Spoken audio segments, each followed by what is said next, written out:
여러분, 지난 주일에 우리는 기억해야 할 한마디라는 제목으로 예레미야 26장의 말씀을 함께 나누었는데요. 지난 설교의 내용 기억나십니까? 다른 거 다 잊어버려도 이거 하나는 꼭 기억하자라고 말씀드렸는데 뭐였는지 생각나시나요? 생각난다고 하는 사람이 한 명 있는 것 같습니다. 하나님께서 예레미야 선지자를 통해 이스라엘 민족들에게 선포하시고 제발 이거는 기억하라 당부하셨던 그 한마디, 그것은 바로 돌아오라 라고 하는 한마디이었습니다.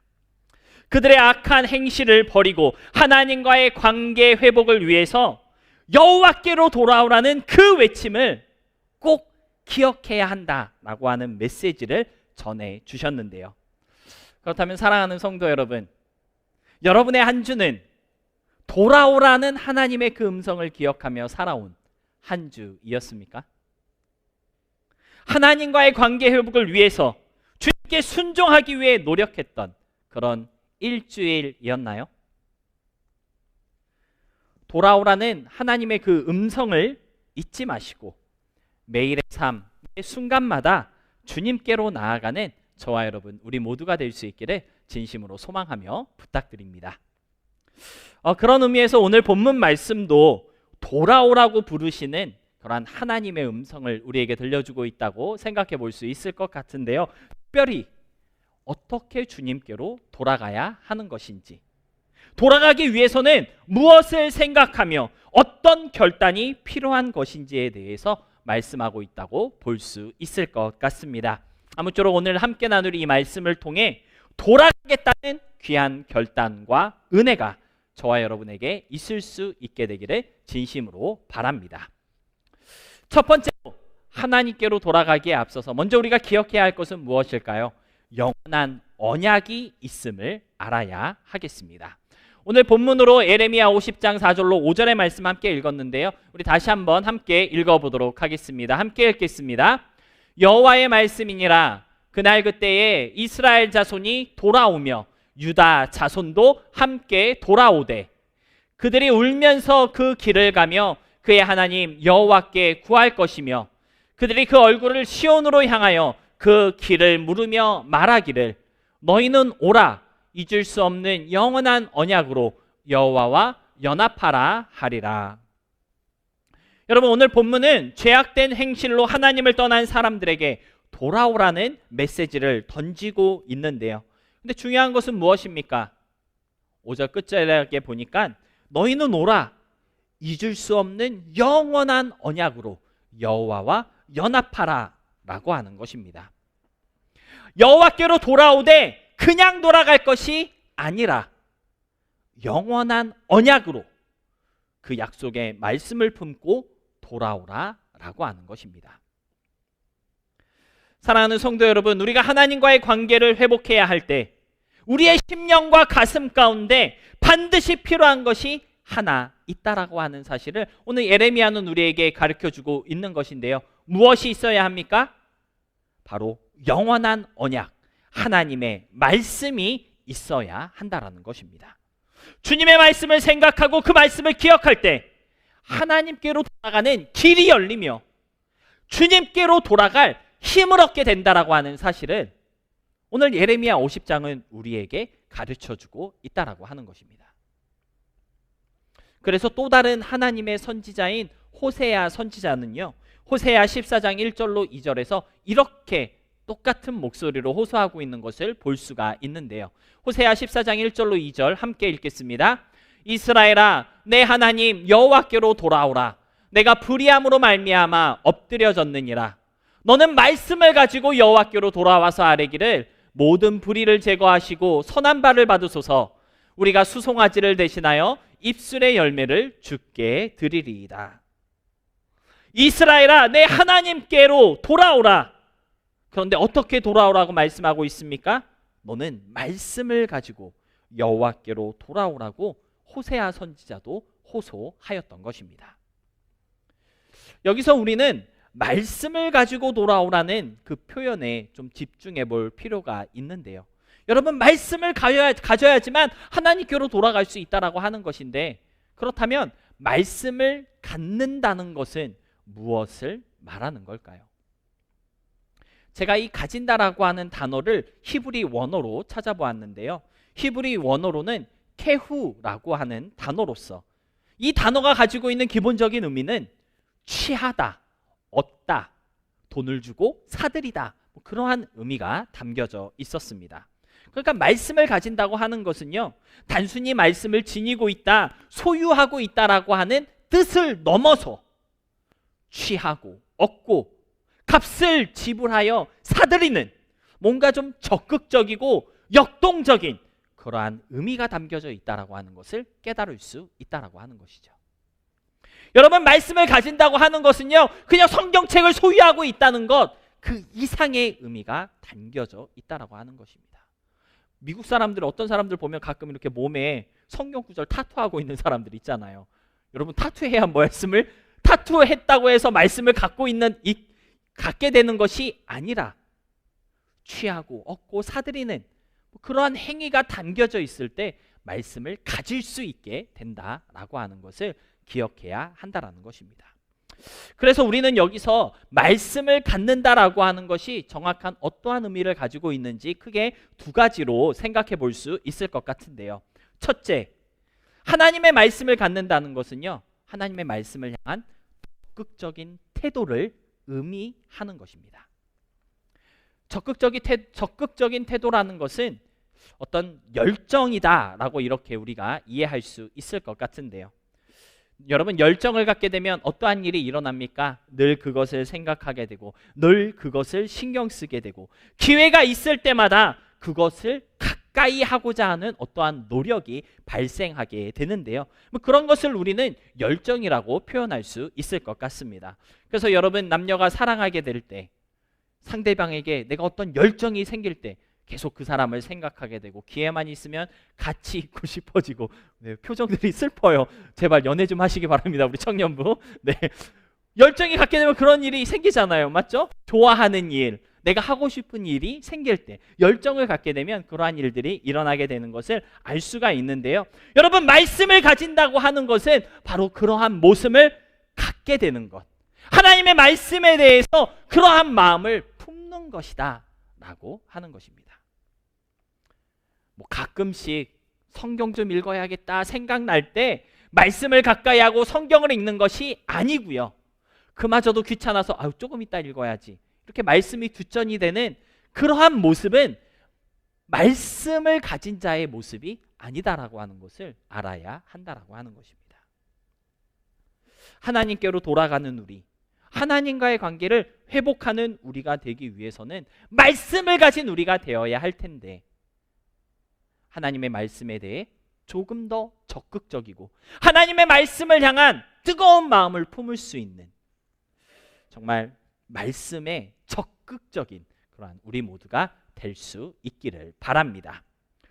말씀을 가진다는 것의 두 번째 의미는요, 적극적인 태도는 희생으로 연결된다는 것을 알 때 그 의미를 우리가 깊게 깨달을 수가 있게 되는 것 같은데요.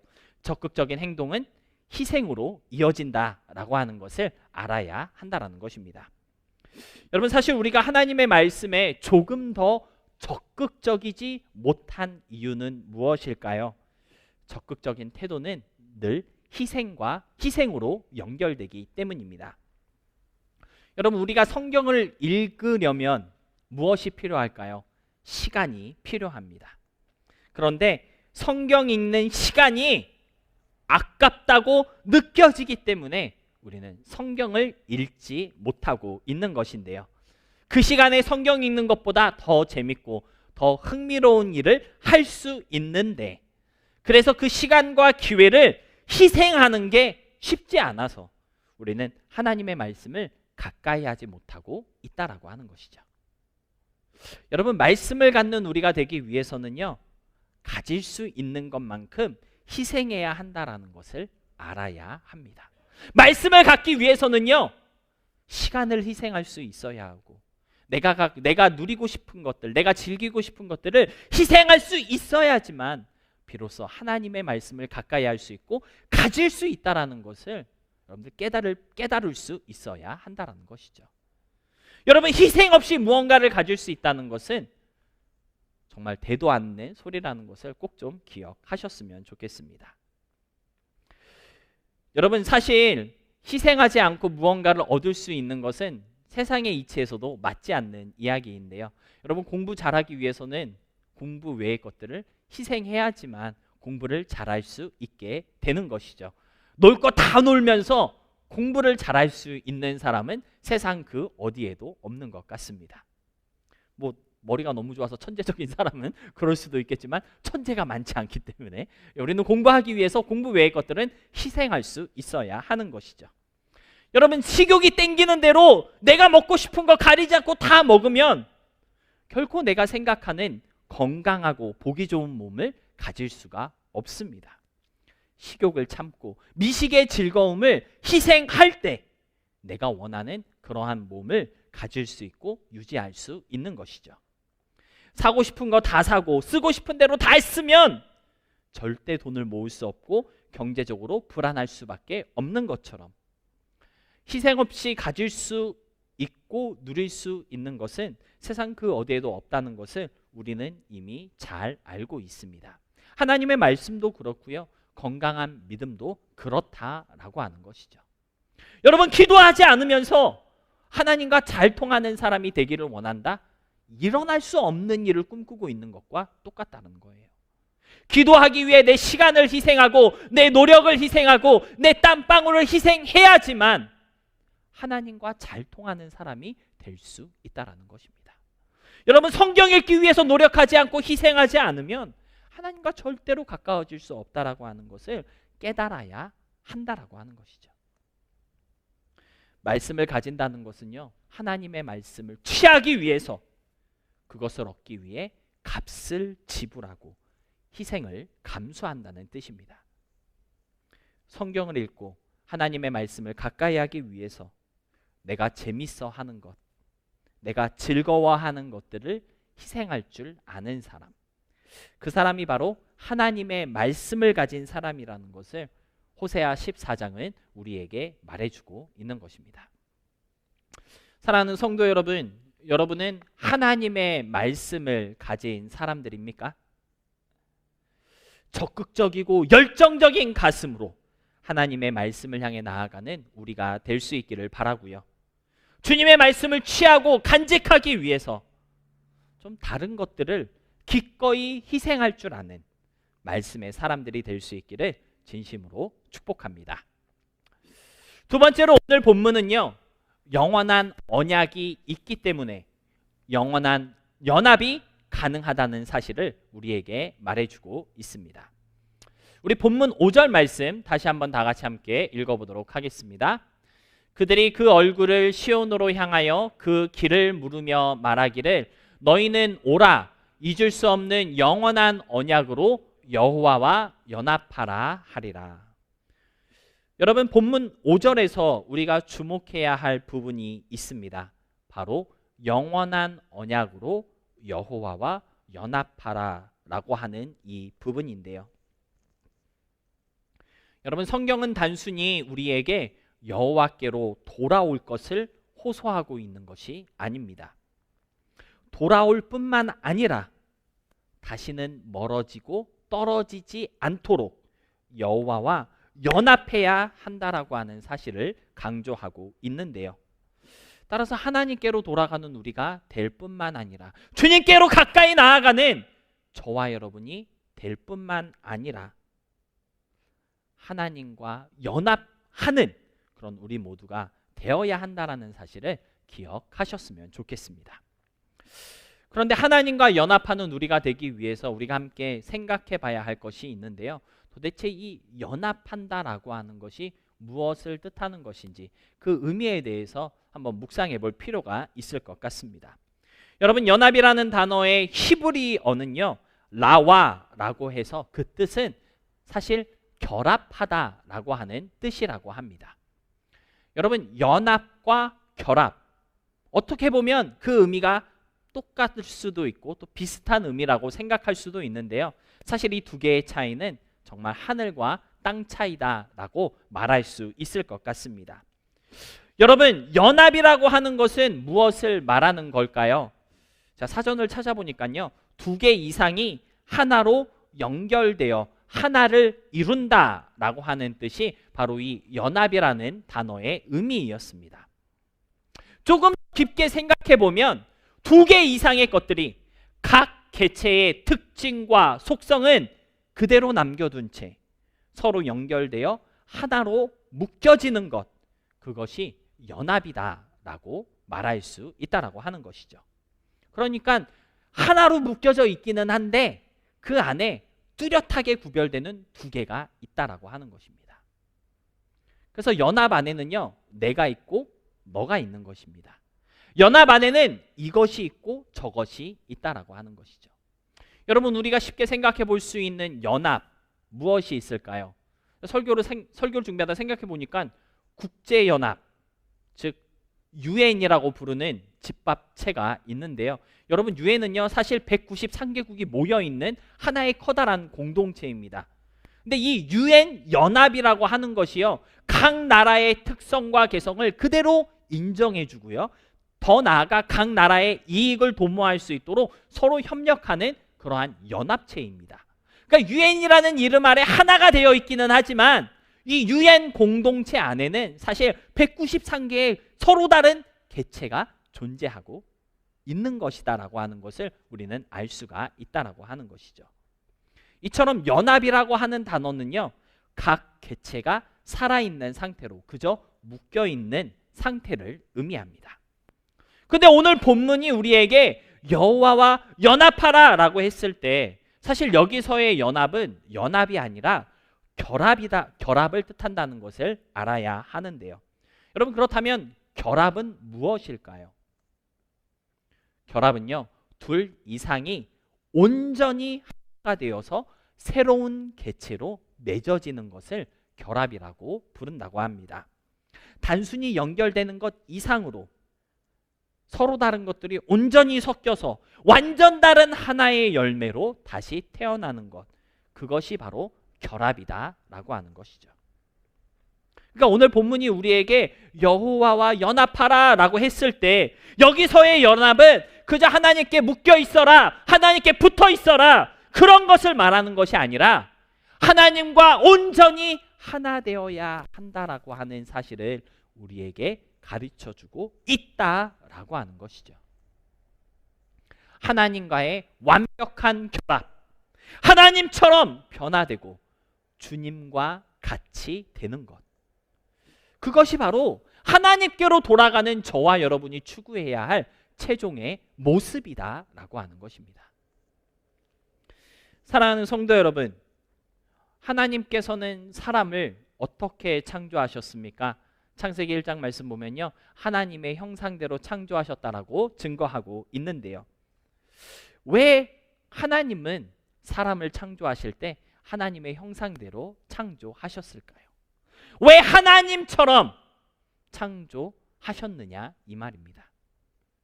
여러분, 하나님께서 사람을 하나님의 형상대로 창조하신 이유는요, 그저 하나님을 닮은 존재가 되게 하시기 위해서가 아니라 하나님과 온전히 하나 되고 아무 문제 없이 주님과 결합될 수 있도록 하시기 위해서였는데요. 그렇다면 지금 우리들의 모습은 하나님과 하나됨에 있어 아무 문제 없는 그러한 모습인지 우리 자신을 좀 돌아봐야 할 필요가 있을 것 같습니다. 하나님과의 결합에 대해 일찍이 예수님은요, 이렇게 설명해 주셨는데요. 하나님과 결합된다는 것은 도대체 무엇일까? 어떻게 우리가 이해할 수 있을까? 요한복음 14장 20절에서는요, 이렇게 말씀하고 있습니다. 우리 함께 읽어보도록 하겠습니다. 그날에는 내가 아버지 안에, 너희가 내 안에, 내가 너희 안에 있는 것을 너희가 알리라. 여러분, 여기 보니까요, 하나님과 하나 된다는 것을 어떻게 설명해 주고 있습니까?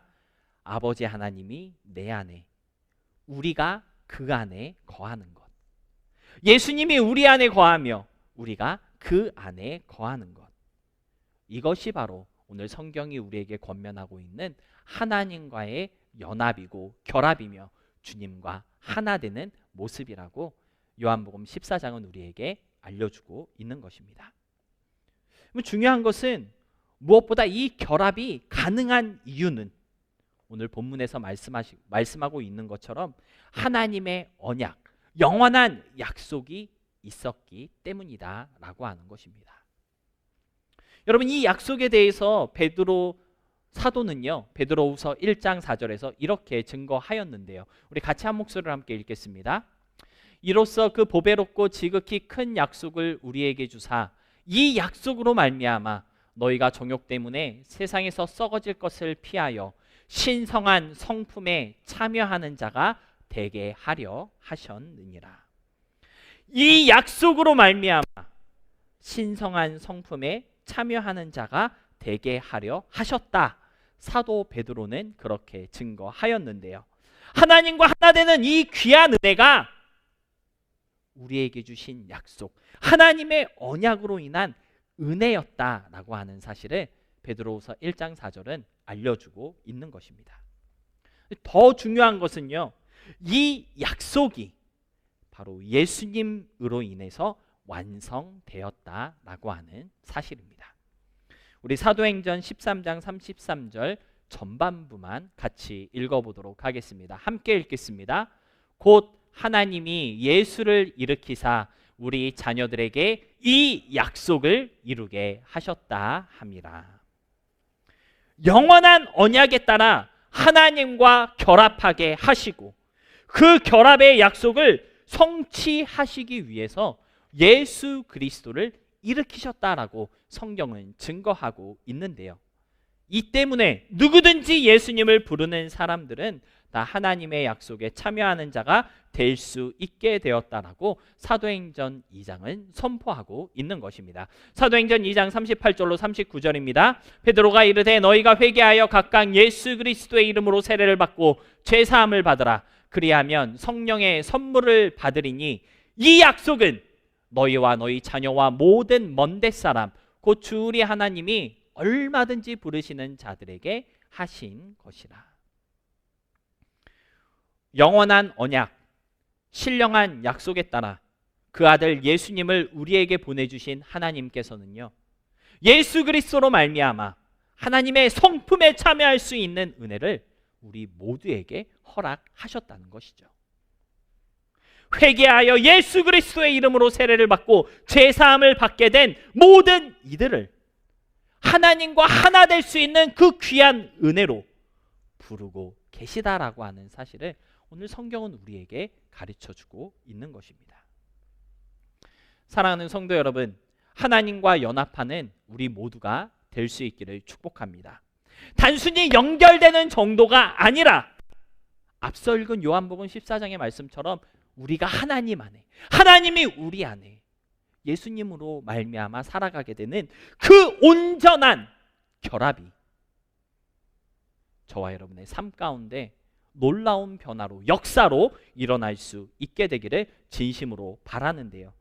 그러기 위해서는 이 결합의 은혜가 바로 예수 그리스도로 말미암아 영원한 약속에 의한 것임을 믿고 고백할 수 있어야 하는 것입니다. 사도행전 2장 38절의 말씀처럼 예수의 이름으로 회개하고 예수의 이름으로 세례받고 예수의 이름으로 제사함을 받는 모든 이들에게 하나님과 하나 되는 이 기막힌 변화의 일들이 일어나게 된다는 것을 잊지 마시고 예수께로 나아가는 저와 여러분 그리고 우리 모두가 될 수 있기를 진심으로 소망하며 축복합니다. 말씀을 정리하겠습니다. 오늘 설교의 제목이 영원한 언약, 영원한 연합이었는데요. 영원한 하나님의 말씀으로 인해 하나님과의 하나됨도 영원하다라고 하는 사실을 오늘 본문은 우리에게 말해주고 있는 것입니다. 그런데 여러분 생각해보면 하나님과 하나 되는 그 귀한 은혜가 우리의 삶 가운데 분명히 있는데 왜 그 연합이 나의 삶 속에서는 영원하지 않은 것일까? 왜 우리는 하나님께 붙어 있다가 하나님께로 떨어지기를 반복하는 기복적인 신앙을 살아가고 있는 것인지 참 고민하게 만드는 문제라고 하는 것을 오늘 본문을 통해 우리가 생각해 보게 되는 것 같습니다. 하나님께 가까이 갔다가 또 다시 하나님께로 멀어지는, 아니 하나님께 연합했으면 주님과 떨어질 수 없어야 하는데 갔다 왔다, 뜨거웠다 차가웠다, 하나님과 하나 됐다, 하나님께서 떨어졌다, 왜 이렇게 왔다 갔다 오르락내리락 하는 기복적인 신앙이 된 것인지, 도대체 그 이유가 무엇인지 생각해 볼 필요가 있다라고 하는 것이죠. 여러분, 그 이유에 대해서 오늘 본문 5절 말씀은요 이렇게 알려주고 있는데요. 잊을 수 없는 영원한 언약이 되지 못했기 때문에 여호와와 영원한 연합이 되지 못했다라고 오늘 성경은 우리에게 가르쳐주고 있는 것 같습니다. 여러분, 하나님과 연합할 수 있는 이 약속은 영원한 언약, 영원한 약속입니다. 그런데 이 약속을 우리가 잊을 수 없는 영원한 언약으로 간직해야 하는데 우리의 삶 속에서 어떤 일이 일어난다는 거예요? 잊을 수 없는 언약이 아니라 자꾸만 잊혀지는 언약이 되고 있기 때문에 하나님과의 연합도 잊혀지는 연합이 되고 있다라고 하는 것입니다. 잊을 수 없는 언약으로 주님의 말씀을 붙잡는 우리가 될 때 하나님과 온전히 결합되어지는 놀라운 완성이 이루어진다라고 하는 사실을 오늘 성경은 우리에게 가르쳐주고 있다라고 하는 것이죠. 여러분, 여기서 잊을 수 없다라고 하는 이 말의 원어적 의미를 찾아보니까요, 잊지 않는다, 무시하지 않는다, 시들지 않는다, 그러한 뜻이 담겨져 있는 것을 알 수가 있었습니다. 여러분, 다시 말해서 우리가 하나님의 말씀을 잊을 수 없는 말씀으로 간직하기 위해서는 하나님의 말씀을 잃어버리지 않기 위해서 계속해서 하나님의 말씀을 되새겨야 한다라고 하는 사실을 오늘 성경은 우리에게 가르쳐주고 있다라고 하는 것이죠. 여러분, 우리가 하나님의 말씀을 무시할 때 영원한 하나님의 말씀이 우리의 삶 가운데서 잊혀지는 말씀이 된다라고 하는 것을 우리가 깨달을 수 있어야 한다라는 것입니다. 여러분, 속으로 나는 하나님의 말씀을 무시한 적이 없어요, 그렇게 생각하실 텐데, 그럼 무시한다는 게 무슨 뜻인지 아세요? 신뢰하지 못한다는 거예요. 믿지 못한다는 거예요. 붙잡지 못하고 의지하지 못한다는 거예요. 그게 무시한다는 말의 뜻입니다. 여러분, 하나님의 말씀 얼마나 신뢰하고 있습니까? 하나님의 말씀 얼마나 믿고 의지하고 있느냐, 이 말이에요. 온전히 신뢰하지 못하고 붙잡지 못하기 때문에 하나님의 말씀이 계속 우리의 삶 가운데서 잊혀지는 말씀이 되고 있다라고 하는 것입니다. 하나님의 말씀을 향한 그 열정과 사랑이 시들지 않도록 계속해서 적극적인 태도를 유지할 수 있을 때 잊을 수 없는 영원한 언약이 완성된다는 것을 성경은 말씀하고 있다라고 하는 것인데요.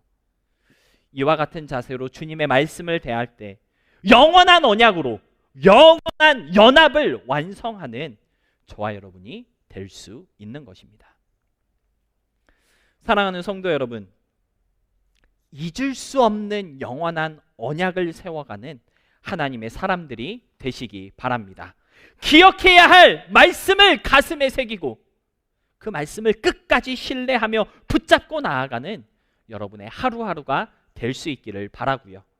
그런 우리의 삶이 하나님과 온전히 결합되는 삶이 되어서 나의 삶이 하나님의 삶이 되고 하나님으로 말미암아 살아가게 되어지는 여러분의 일상이 될 수 있기를 바랍니다. 우리가 돌아가야 할 곳은 바로 하나님이고요. 우리가 회복해야 할 것은 하나님과의 관계입니다. 예수님께서 십자가로 열어놓으신 그 연합의 길, 하나님과 하나됨의 그 길을 가는 우리 모두가 되어짐으로 말미암아 저와 여러분의 삶이 세상 그 누구의 삶보다 가장 복되고 복된, 귀하고 복된 삶이 될 수 있기를 주님의 이름으로 소망하며 축복합니다. 아멘.